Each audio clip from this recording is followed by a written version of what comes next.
Bienvenidos a UCOM Podcast, un espacio creado especialmente para la comunidad UCOM y el mundo, donde compartimos ideas, historias, reflexiones y charlas para entretenerte, informarte y sobre todo acompañarte en la evolución de tu aprendizaje. Que lo disfrutes. Bienvenidos y bienvenidas a nuestro nuevo episodio del podcast. Hoy estamos con el doctor Guillermo Sequera.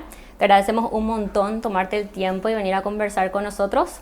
Admiramos muchísimo tu trabajo y creemos que podés aportar muchísimo a la comunidad. Voy a empezar yo con las preguntas, ¿sí? Dale, adelante. Bueno, yo primero quiero que me cuentes un poco de Guillermo joven. ¿Cómo decidiste que medicina era lo tuyo? Vos sabés que yo estudié economía al principio. Ah, ¿de verdad? No sabía. Era bueno con las matemáticas, me gustan los números. Yo creo que por ahí un poco, ahora que soy epidemiólogo, me cierra un poco la idea, ¿verdad? Pero sí, me era muy fácil todo lo que era cálculo, modelos. Y yo veía como la utilidad más allá de ser matemático, ¿verdad? Veía, bueno, la economía es lo mío. Y me fui a la Universidad Nacional un tiempo, no llegué a ir un año. Y en ese periodo sentí como que voy a dedicarme a la salud.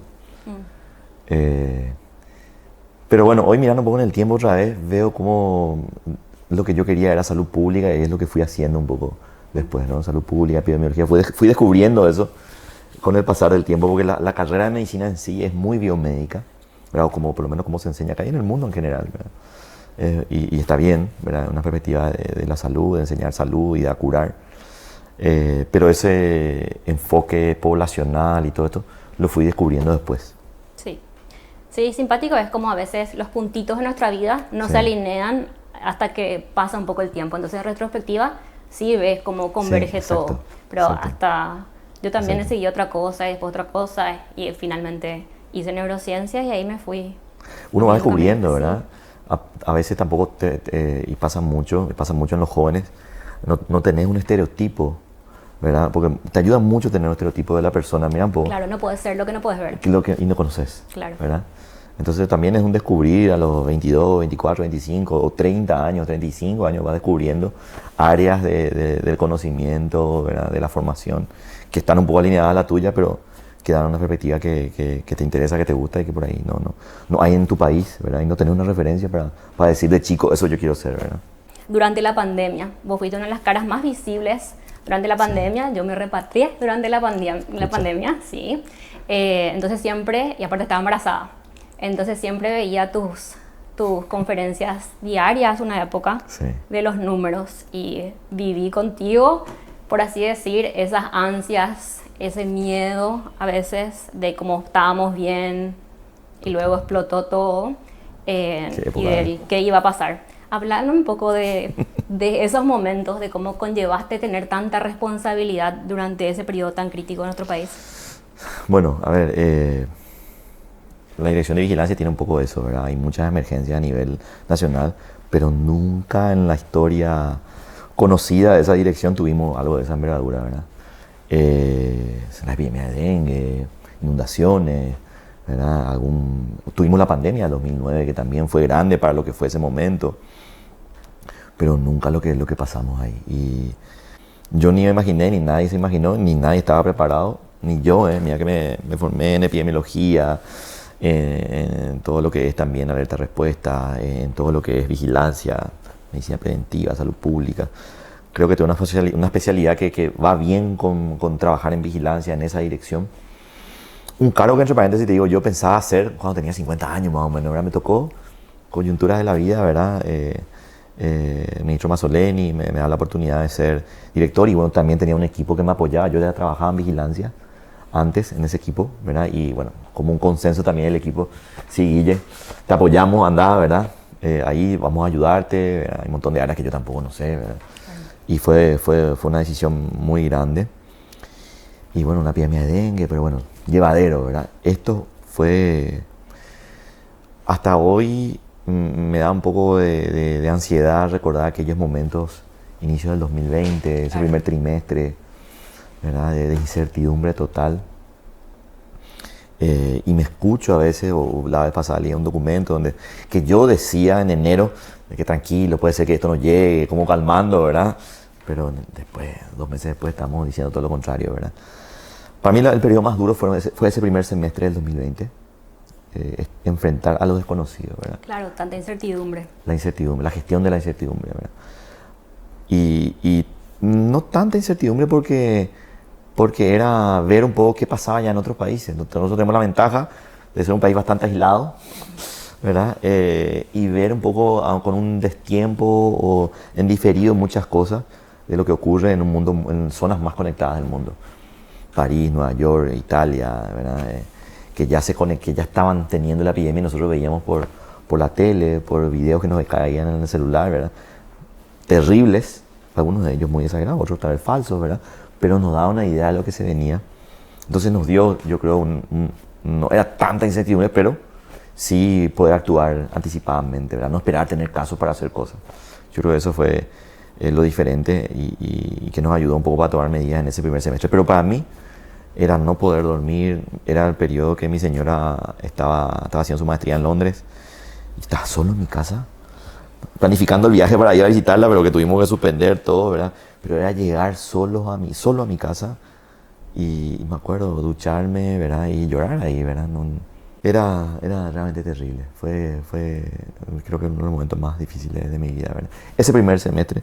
Y paradójicamente, lo que se vino después, inclusive en 2021, que fue más duro. Pero tengo que felicitar por abrir ahorita de la parte difícil, porque generalmente yo por lo menos estoy solamente acostumbrada a ver a Guillermo Sequera, el que salía todos los días con cara estoica a darnos los números, a tratar de acompañar un poco, pero claro, detrás de todo eso hay todo un humano, el que no conocemos tanto.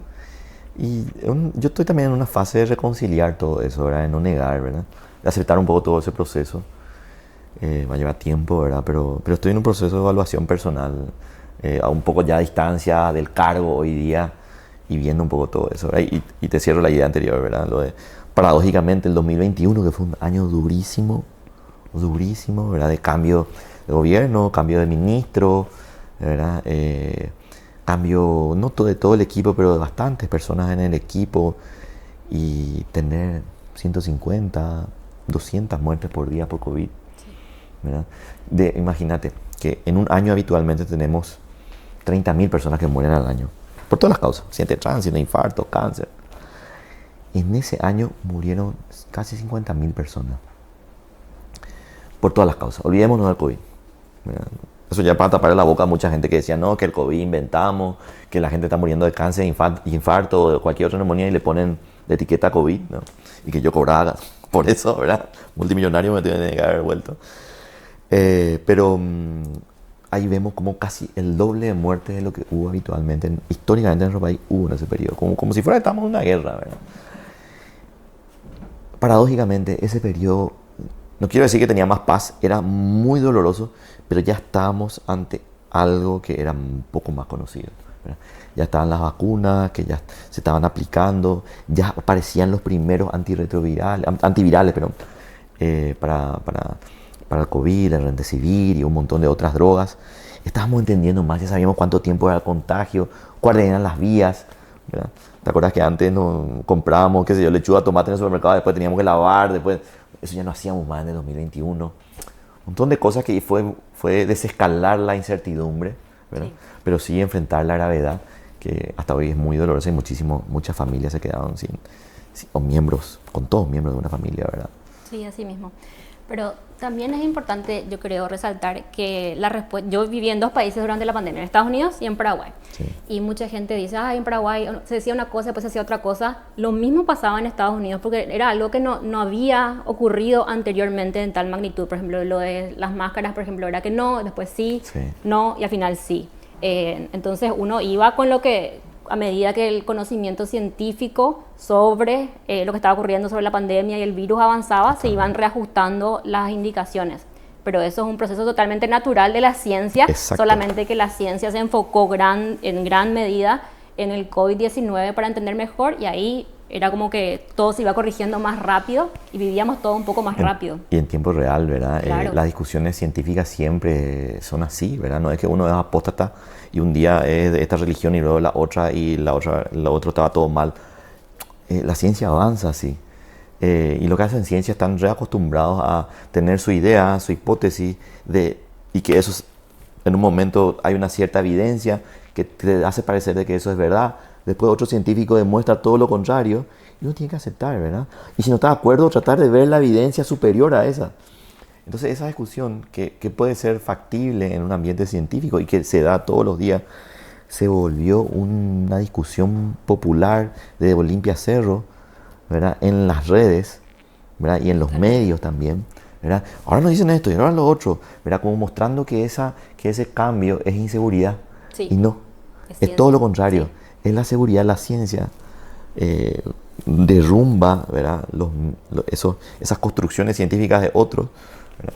Que pueden ser castillos, ¿verdad? Que se derrumban con nuevas evidencias de mejor calidad y mayor peso, ¿verdad? Eso quizá un científico lo entiende y no se frustra. Te puede pichar y esto, qué pena, ¿verdad? Era tan fácil, lo otro era mucho más útil, parece, ¿verdad? Pero esta es la evidencia hoy, ¿verdad? Y es cambiante. Eso llevarlo, creo que ese es el gran desafío de la ciencia hoy, de cómo discutir esto al nivel y cómo comunicar esta discusión de manera más simple, ¿verdad?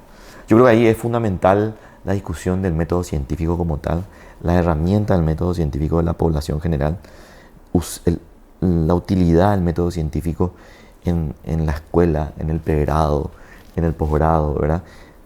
Ese nuevo lenguaje que es el método científico en nuestro día a día. Claro. Aprender a observar, saber qué peso tiene lo que estoy viendo, esto es más útil que lo otro. Si aplicamos el método científico, seríamos mejores tomadores de decisiones. Hasta cuando nos vamos al súper. Claro. Exacto. Evaluando, ¿verdad? Políticas públicas. Todo. Y no nos quedamos con las anécdotas. Claro. ¿Verdad? Y esto es un problema no solamente de Paraguay, del mundo, ¿verdad? Y en la ciencia de la salud, y principalmente los médicos, nos guiamos mucho por anécdotas. Y esto me funciona, yo hice esto y me funcionó. Así era hace 100 años o más, ¿verdad? Hay que aprender a revisar la literatura y tomar una decisión bajo esa literatura y poder tener la capacidad de cambiar cuando ves una evidencia de mayor calidad y no porque en tal congreso o tal experto dijo esto, ¿verdad? Yo estoy haciendo esto. Esta es una discusión que yo tengo con mis colegas, ¿verdad? Que lo vivimos y que hasta hoy se siguen haciendo decisiones de políticas públicas, compras de medicamentos, decisiones de qué se va a hacer con tal o cual cosa. Y necesitamos tomar decisiones con calidad, con evidencia, ¿verdad? Sí, yo también creo mucho en inculcar sobre el método científico desde jóvenes, ya desde chiquitos, en verdad. Porque los niños pueden participar en ciencias. Hay museos de ciencias en todo el mundo. Exacto. Va a haber uno acá también. Sí, ojalá que estoy muy emocionada. Yo creo que tenemos que tener gran desafío, ¿verdad? Y no de Paraguay, del mundo, es justamente eso. Introducir el método científico de una manera que da gusto, sí. Exacto, ¿verdad? Sí, interactiva. ¿Verdad? Así como cuando te vas, no sé si ya visitaste algún, no sé, yo me voy a los museos museos de ciencia. Sí, de sí, niños, claro que sí. A los de niños me voy yo siempre a tocar todo lo que hay. Sí. Y hay muchas veces, por ejemplo, durante mi doctorado y todo, que yo no entendía ciertas cosas de neurociencia, sobre todo en la parte más física de la neurociencia, de neurotransmisores y demás cosas, que me costaba como que comprender del todo. Pero me iba, entonces yo hacía un viajecito al Museo de Ciencias de Niños y al tocar, al ver y al divertirme con eso, todo tenía sentido. Sí. Solo ahí. O sea, los libros, todo eso, sí. Yo podía resolver los problemas sin sí. problema, pero era es como otra que dimensión, no podía dimensionar. Sí. Sí. Pero cuando pude vivenciar eso, fue totalmente te empoderás del distinto. lenguaje del método científico. Yo creo que es como un lenguaje, una manera de hablar, de entender, sí. Una cosmovisión del mundo diferente, que seguramente dentro de 100 años puede ser que se cambie todo, ¿verdad? Sí. Pero hoy es nuestra herramienta más útil para poder entender el mundo, ¿verdad? Y lo que hacemos. Metodología de la investigación es lo más aburrido que hay en las facultades.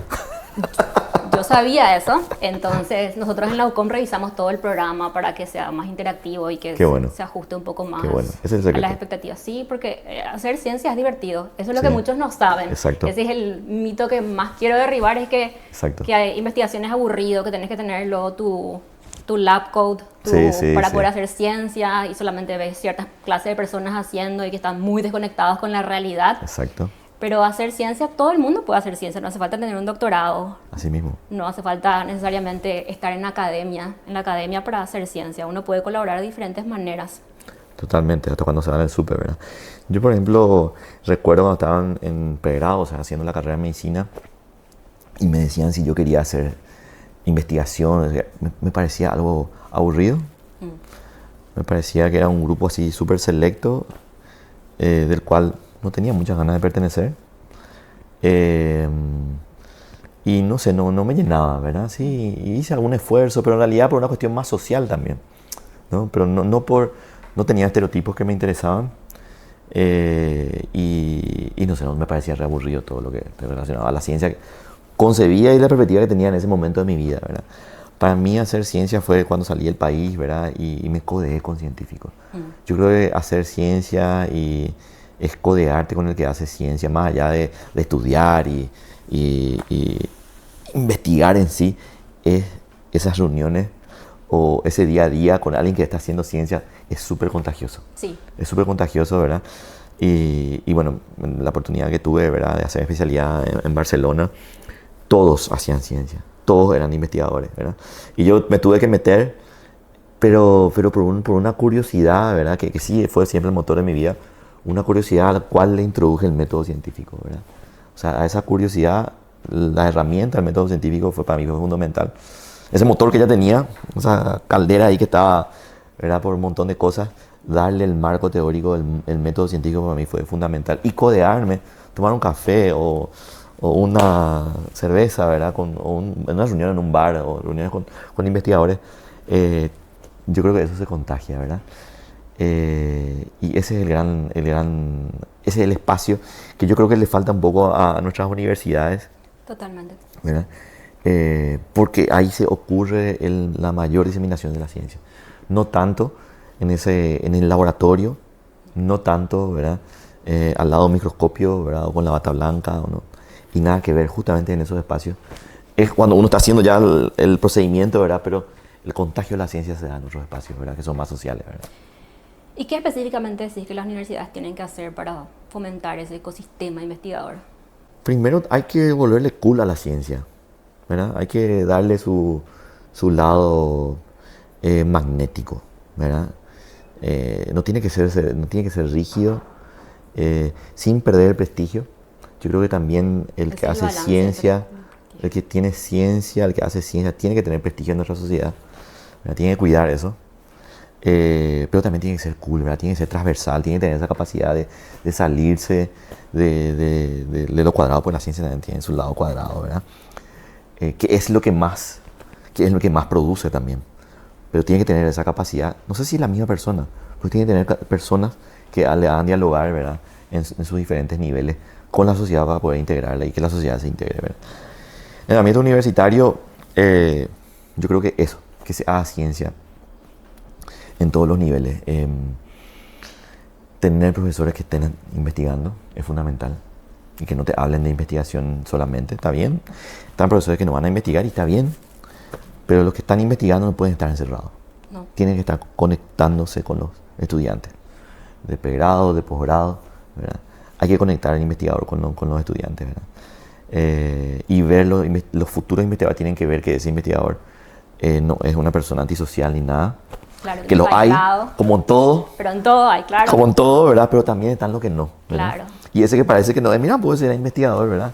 Claro. Es una persona normal, ¿verdad? Porque esos son los roles más inspiradores que yo vi también. Yo creo que sí. Como persona joven y también como mujer. Fue cierto. Poder estudiar y yo salí sabiendo que quería hacer neurobiología y psicología. O sea, antes es como neurociencia, pero no había carrera de neurociencia. Ahora sí ya hay. Entonces tuve que seguir neurobiología y psicología. Pero me acuerdo que mi papá me decía, ¿pero qué? ¿Vas a trabajar todo con hombres, mi hija? Sí. Y la verdad era que las personas más inspiradoras para mí eran las mujeres que me estaban enseñando, que eran también investigadoras, pero les apasionaba transmitir esa emoción por la ciencia, por la neurociencia, porque la gente trate de buscar un laboratorio donde se divierta y que vea dónde va, porque todo el mundo tiene un investigador suyo adentro. Eso yo creo. Sí. De ahí a que quieras hacer una vida haciendo eso ya es otra cuestión. Claro. Pero de que puedas apreciar cómo se hace ciencia y cómo vos también podés incorporar el método científico en tu día a día para tomar mejores decisiones all around, me parece genial. Y sí, es tener esos estereotipos, derribar ese estereotipo que yo pensaba también, que cómo tenía que ser un científico, que no me iba a poder hablar, que no iba a poder reírme, que no iba a saber nada de Paraguay o lo que sea, que solamente iba a saber de bioquímica o algo así. Y no es así, son personas súper interesantes, Así mismo. que les encanta hablar, debatir. Eso, ¿verdad? Contagiar. Sí, Para potenciar eso yo creo que es fundamental. Bueno, hay grandes investigadores en nuestro país. Muchos de ellos están fuera del país, sí, ¿verdad? Pero yo creo que eso no es... No tenemos que frustrarnos porque se fueron los mejores. Esto es como el fútbol, ¿verdad? Se van a jugar a la liga británica, ¿verdad? O la liga italiana, futbolista, y tenemos que estar felices por eso. claro. O sea, nos representan ellos allá. Lo que no tenemos que hacer es perderles. Tenemos que formar nuestra selección paraguaya, así como en el fútbol, y le tenemos que traer de vez en cuando para jugar. Y ahí las universidades, yo creo que tenemos, en el concepto de magnético que te decía antes, tenemos que, no te digo repatriarles, que ideal que vengan repatriación, como tu caso, ¿verdad? Ideal repatriación, pero en muchos casos no es posible, ¿verdad? Claro. Porque están súper instalados allá. Pero tenemos que hacerle venir de vez en cuando, ¿verdad? Por ahí nosotros no tenemos el super laboratorio donde pueda mostrar sus habilidades, pero ese hecho de que venga a nuestras universidades y comparta con estudiantes, que sean profesores visitantes, que den alguna que otra clase, ¿verdad? Que tutoricen a uno que otro estudiante, Claro. generan eso que hablábamos antes, el estereotipo, el sueño de investigador con éxito, muestran la carrera del investigador en toda su dimensión, ¿verdad? El éxito, el prestigio de lo que es ser un investigador internacional, ¿verdad? Y eso le traes acá Claro. a un estudiante de primer curso, ¿verdad? Ves a alguien que viene cada tanto y da su grano, ¿verdad? Por este país, por esta universidad. Yo Claro, creo que y eso para se la puede persona hacer investigadora misma mantenerse conectada a su país. a es su genial. país, ¿verdad? Entonces, yo creo que se pueden hacer programas de traerle 15 días, ¿verdad? Viene a visitar a su familia, le paga todo eso. Feliz va a estar de compartir alguna clase magistral, acompañada de unas tesis, ¿verdad? En el caso de una facultad de medicina, un cardiólogo que vea pacientes, ¿verdad? Así como ve en los Estados Unidos o en Francia o en Inglaterra, que vea pacientes acá y cómo resuelve eso estando acá y que estén los estudiantes ahí, ¿verdad? Yo creo que eso es contagiar, ¿verdad? Sí, totalmente. Eso y eso conlleva también a que la gente, que no necesariamente sea paraguaya, también que está en el círculo de la persona, Genial. se interese. Genial, Y porque hay genial. muchísima gente, por ejemplo, en neurociencia y bilingüismo, está súper interesada en estudiar en casos paraguayos de Exacto. bilingüismo Exacto. español-guaraní. Entonces, Exacto, pero es más difícil, ¿verdad? No, yo no digo que no hay que hacer, genial, eso también, ¿verdad? Pero yo creo que esto es más fácil porque le vas a traer a alguien que tiene ya lazos afectivos contigo. sí. ¿Verdad? Entonces, hace eso y también lo otro, ¿verdad? Sí, sí, claro. Lo otro es lo principal, pero eso también tiene como consecuencia la expansión en sí, en el interés del Totalmente. desarrollo de la ciencia en Paraguay. Totalmente, y va escalando, ¿verdad? Sí. Y una cosa también que yo creo que vamos perdiendo oportunidades y no nos damos cuenta, ¿verdad? Lo que siempre eso se está hablando mucho ahora del famoso moonshot, ¿verdad? De lo que fue llegar a la luna para los Estados Unidos y que no fue solamente llegar a la luna. Hoy tenemos los celulares gracias a eso, ¿verdad? Los smartphones, el nivel de tecnología que tenemos fue gracias a eso, ¿verdad? El microondas en los 80, un montón de cosas, hijos de esa gran apuesta que hizo Estados Unidos, ¿verdad? En llegar a la luna. Y nosotros tenemos nuestros moonshots también acá, ¿verdad? Nosotros hicimos Itaipú, ¿verdad? ¿Y dónde estuvo la universidad ahí? Yo me voy mucho a Villarrica y ahora me voy por otra ruta que está espectacular, la ruta 2 ahora. Wow, ahora manejar ahí. Y dije, estuvo la universidad presente en esta gran apuesta de infraestructura, ¿verdad? Ahí tienen que estar las facultades de ingeniería, de urbanismo, quizás no cambiar el plan, pero aprendiendo y haciendo ciencia y entrenando jóvenes en ese Para que proceso, esté más integrado. ¿verdad? Pensemos, por ejemplo, me voy a salud. Este gobierno, qué sé yo, apuesta a la reforma del sistema de salud o modernización, ¿verdad? Y seguramente va a haber una consultoría del Banco Mundial y seguramente van a haber grandes expertos detrás de estos internacionales y otros nacionales. ¿Dónde está la universidad detrás de eso?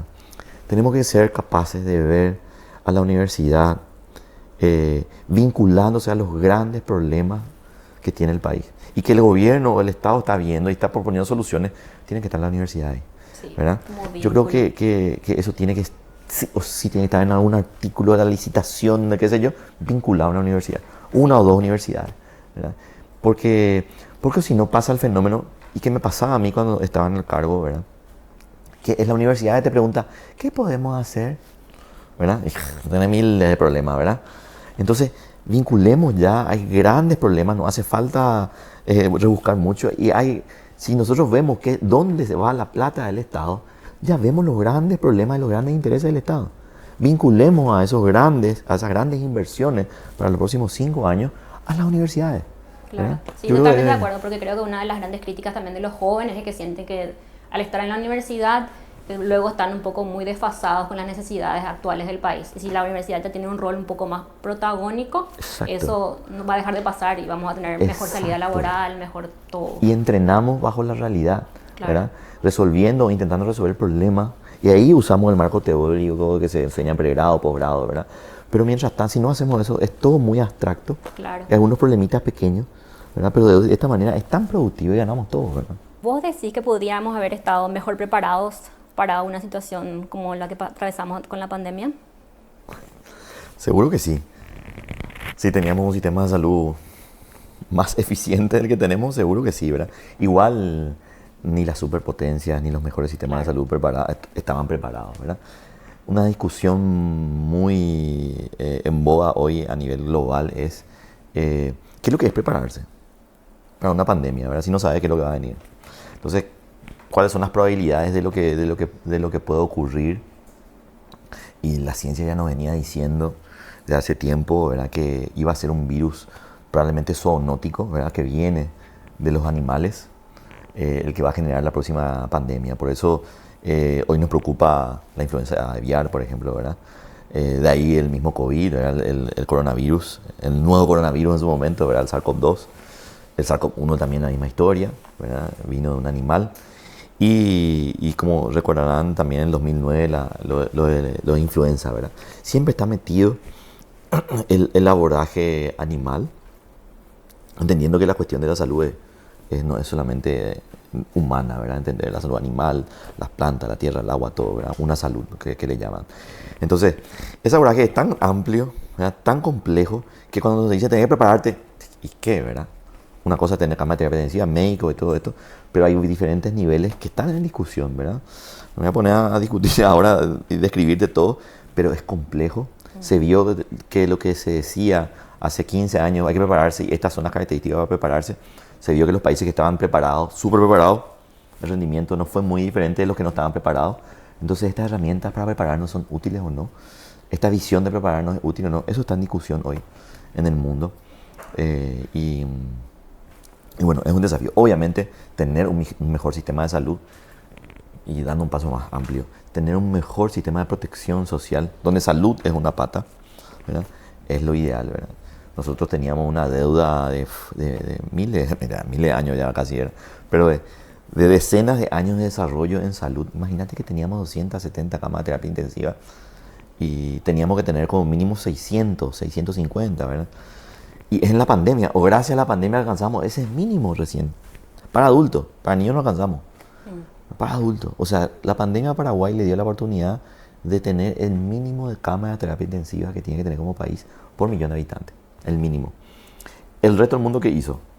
Partieron de ahí a duplicar o aumentar un 50%, pero del mínimo ya. Para la epidemia, para la emergencia, ¿verdad? Nosotros partíamos 3 veces abajo, ¿verdad? Multiplicamos por 2, por 3 y llegamos a ese mínimo. Y eso es cama nomás. Eso no está segura calidad. Claro. La cantidad de médicos no podemos aumentar 3 veces de golpe, ¿verdad? Tantos abordajes que es complejo, ¿verdad? ¿Y cuáles vos decís que son las siguientes grandes amenazas para la salud pública en los próximos 10, 20 años? Bueno, los virus siempre van a estar, ¿verdad? De hecho, coronavirus era el virus probable, el segundo virus en probabilidad de que iba a generar una pandemia. El primero era influenza, siempre estaba influenza, y en segundo lugar un coronavirus. Bueno, fue el segundo que nos generó una pandemia. Yo creo que la próxima pandemia no va a estar aquí a 100 años como fue. Creo que va a estar más rápido, mucho más rápido de lo que creemos. Puede ser más grave, claro que sí, ¿verdad? Con mayor impacto en vida, económico, claro que sí. Hoy el estilo de vida global hace de que una nueva pandemia con otro virus se dé en menos de 10, 15 años, ¿verdad? Cómo vivimos, cómo nos movemos, ¿verdad? Cómo es el modelo productivo, el modelo de estilo de vida hoy del mundo, ¿verdad? Y eso pensando en virus, ¿verdad? Pero el gran desafío que tenemos a las puertas es el cambio climático, ¿verdad? Es el cambio climático. Así como nos venían diciendo los científicos hace más de 20 años, va a venir una pandemia, un virus, probablemente va a ser influenza, probablemente va a ser un coronavirus, ¿verdad? Le teníamos a Bill Gates que decía eso, 2013, 14, hay un video diciendo que el coronavirus puede ser un coronavirus, ¿verdad? No es que él predijo el futuro en nada, él habla, realmente se codea con gente muy, que investiga mucho este tipo de cosas, los riesgos globales, para saber dónde invertir también, ¿verdad? Claro. Y él habló de una probabilidad, y bueno, se cumplió esa probabilidad. Bueno, hoy la probabilidad es altísima, de hecho, está ocurriendo el cambio climático, ¿verdad? Es el gran desafío de la humanidad, ¿verdad? Es el gran desafío de entendernos como especie humana, ¿verdad? No dejar de ver los bordes, la frontera, ¿verdad? Las regiones, y entendernos que el desafío es planetario, ¿verdad? No se salva nadie, puede eludir de esto, ni los ricos, ni los pobres, ni nada, ¿verdad? No. Creo que es el gran desafío de la humanidad, algo que ya los científicos nos están diciendo, nos están demostrando, ¿verdad? Yo creo que se dio un gran salto ya. Hoy ya se habla ya de que esto es real. La discusión está entre quién tiene la culpa de ese tipo de cosas, ¿verdad? Sí, pero yo creo que eso es menos importante del aceptar que está ocurriendo y que algo tenemos que Exacto, hace 5 años no se aceptaba. Claro. En nuestro país no se aceptaba, ¿verdad? Y yo creo que Paraguay tiene una gran apuesta ahí. Más allá de lo que podemos hacer, la parte que me incumbe y que me interesa desde el punto de vista de la salud, qué nuevas enfermedades van a haber, ¿verdad? Qué nuevas lesiones, qué nuevos tipos de cánceres, porque eso nos va a llevar a consumir otro tipo de alimentos también, Claro, ¿verdad? ¿De qué nos vamos a enfermar? Un montón de cosas, qué nuevos virus van a haber, ¿verdad? Porque va a cambiar todo. En los mosquitos, va a haber más mosquitos, menos, qué tipo de enfermedades se van a transmitir, todo eso va a cambiar. Eso me interesa a mí, migraciones poblacionales por inundaciones, todo eso. Pero pensemos también del modelo productivo, ¿verdad? Si yo me dedico a la ganadería o a la agricultura, yo tengo que estar pensando hoy qué pedigrí a estar haciendo para que tenga un animal o un producto agrícola que ya se esté preparando para ese nuevo escenario. Hoy tengo. La ciencia nacional tiene que estar apuntando hacia ahí, porque ese es el negocio del futuro también. Y Paraguay puede estar resolviendo no solamente su modelo productivo, sino también ayudarle al mundo, ¿verdad? De qué se va a alimentar y cómo nos podemos alimentar en el planeta, ¿verdad? Entonces, me pica nomás un poco a ver, justamente ese grupo de ese modelo productivo el que niega. Pero en realidad ellos son los que tendrían que estar invirtiendo y ser el modelo y vender las patentes sí, claro. de eso para el mundo, ¿verdad? Ahí está ciencia, ¿verdad? Ver un poco ese riesgo, anticiparse, ¿verdad? Claro.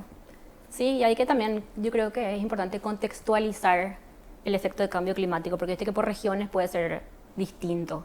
Creo que hay ciertos impulsos ahora, hay datos de cambio climático en ciertas regiones del país, pero no todo necesariamente. Sí. Entonces es como que va siendo un poco acá, un poco allá, pero sí un poco desarticulada la... Sí. Y eso pasa con los fenómenos que son lentos, ¿verdad? Hay que mirar en la serie del tiempo, series temporales, ¿verdad? Claro. Ver los patrones. Lastimosamente los patrones van a ser cada vez más rápidos, más contundentes, y dentro de 5 años va a decir, mira, pues era cierto esto, ¿verdad? A eso es lo que no podemos llegar, ¿verdad? Yo creo que vamos a ir llegando a eso. Estoy un poco pesimista, perdón. Vamos a llegar a ese escenario, pero igual podemos empezar a trabajar, a mitigar eso, a ideas de mitigar eso, para la salud, para la vida humana, para nuestras ciudades, pero también para el comercio, ¿verdad? Para el negocio. O sea, podemos anticiparnos y mitigar el impacto que pueda tener eso en la industria nacional y en un montón de cosas, ¿verdad? Totalmente. La universidad tiene que estar ahí otra vez. Siempre tiene que estar la universidad. Claro. Yo creo que siempre tiene que estar vinculada a todo tipo de desarrollo, todo tipo de actividad, en verdad, porque de ahí es que salen los siguientes... Las nuevas ideas, claro, sí. Las nuevas ideas. Totalmente. Es como que una usina de nuevas tendencias que es muy importante tener como vos decís, esos espacios donde la gente puede compartir sus ideas, debatir, contagiarle a alguien las ganas de hacer algo distinto, de aportar al país donde sea que le toque. Pero bueno, otro tema que me gustaría hablar contigo también. Cambio de canal. Cambio de canal. Vos fuiste mi compañero de capacitación docente para la educación superior. Estás enseñando entonces, ¿verdad? Sí, yo enseño en la Universidad Nacional, en la Facultad de Ciencias Médicas, enseño ahí salud pública. En la facultad. ¿Cómo haces vos para inspirar a tus alumnos, para transmitir ciencia de esa forma que vos describís? Pucha, no sé, nunca me hice esa pregunta. Pero sí, cuando doy clases, ¿verdad? de salud pública, en pregrado o en posgrado, trato mucho en remitirme a las evidencias, ¿verdad? Y discutir las evidencias y el peso que tienen, que si es de calidad o no es de calidad, ¿verdad? Y a partir de ahí hacer las adquisiciones de las ideas, ¿verdad? Creo que esa es mi manera de usar el método científico un poco para transmitir conocimiento, ¿verdad? Siempre es útil a una anécdota, explicando la limitación que tiene, pero creo que siempre usando como el método científico para saber el peso de la evidencia que tiene lo que estás diciendo. Creo que eso es la manera en que yo transmito ciencia, ¿verdad? Estoy pensando ahora mismo en lo que te estoy diciendo, estoy pensando en voz alta. Pero así como aprendimos también durante ese curso de capacitación, era también el utilizar las emociones. Si la gente está feliz y emocionada de poder aprender contigo, es más probable que se dé ese proceso de aprendizaje a nivel neuronal que si están aburridos, si están desconectados. Bueno, a ver, yo también tuve un fenómeno que me volví famoso, ¿verdad? Entonces hay ahí un aura que puede durar 1 o 2 meses más, ¿verdad? Hasta que se olviden de mí. Que ahí viene otro, se quiera darnos una clase, ¿verdad? Tiene ahí un... Yo creo que te va a durar 2 generaciones de eso. No sé si tanto. Pero bueno, sí, yo creo que eso es un condimento diferente, ¿verdad? Pero bueno, yo creo que siempre, a ver, hay que tener buena onda, ¿verdad? Hay que romper hielo, ¿verdad? Hay que tener la capacidad de reírse en clase, ¿verdad? Hay que tener la capacidad de interactuar. Las clases son difíciles, las clases cuando tenés más de 100 alumnos. Sí. Es difícil, ¿verdad? Entonces, no vas a llegar a todo con más de 100. Yo creo que se pierde un poco la calidad y no llega más del tercio que está frente tuyo.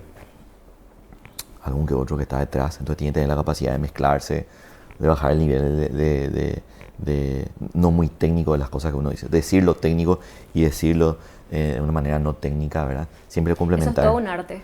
Es todo un arte. Es todo un arte, ¿verdad? En los nuevos programas de doctorado, por ejemplo, esa es una materia que se da ahora. Ah, mira. Donde yo hice mi doctorado, por ejemplo, ahora vi que se actualizó la malla y una de las materias que se lleva durante 2 años seguidos es Translational Science. Eso te iba a decir, translacional. Sí, es para poder comunicar ciencia de una manera un poco más entendible. Bueno, yo estoy haciendo mi doctorado, tengo que defender ahora en diciembre, y mi doctorado es en medicina translacional. Ah, qué justamente, ¿verdad? Y es justamente hacer cuestiones muy técnicas. Yo estoy haciendo un estudio de genómica poblacional, ¿verdad? Con respecto a la tuberculosis. Y cómo eso transfiero al día a día de un médico, ¿verdad? O de uno que va a tomar una decisión política, ¿verdad? Una política pública sobre eso, ¿verdad? Es el ejercicio eterno del que hace salud pública. Claro. ¿Verdad? Y lee la evidencia, que es súper técnica a veces, ¿verdad? Entonces, yo creo que es como decir, un arte, no sabía, genial. Yo di algunas materias de eso, pero no sabía que... Y hay bastante enfoque ahora, porque sí, justamente para ir derribando ese mito que hay de que la investigación está muy separada de la realidad. Sí. Es que en verdad no sabemos comunicar nomás de manera correcta. No sabemos.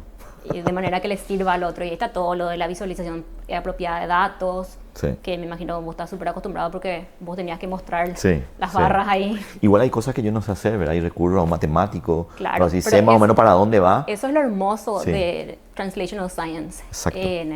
Es que de verdad se requiere de un equipo multidisciplinar. Está la persona de ciencias de datos, está otra persona más de estadística que puede hacer los modelos más predictivos, lo que sea. Pero todos contando... Y está el que tiene el arte de la difusión. Claro, ¿no? El que puede contar la historia de manera interesante. Es muy lindo eso. Y ver que se van formando esos grupos que acompañan la toma de decisiones apropiadas. Y bueno, de esa manera yo creo que intento hacer contagiar la ciencia desde la salud pública, ¿verdad? Claro. Bueno, muchísimas gracias, doctor. Aprecio muchísimo su tiempo. Estoy segura que muchos que van a estar escuchando también. Gracias por la invitación y bueno, yo también estoy con tiempo ahora, así que para la próxima vez que me inviten estoy también. Gracias. Hasta aquí llegamos por hoy con este episodio de Ducom Podcast. Esperamos que te haya inspirado a seguir evolucionando en tu aprendizaje. Compartí este episodio con tus amigos y seguinos en nuestras redes sociales. Hasta la próxima.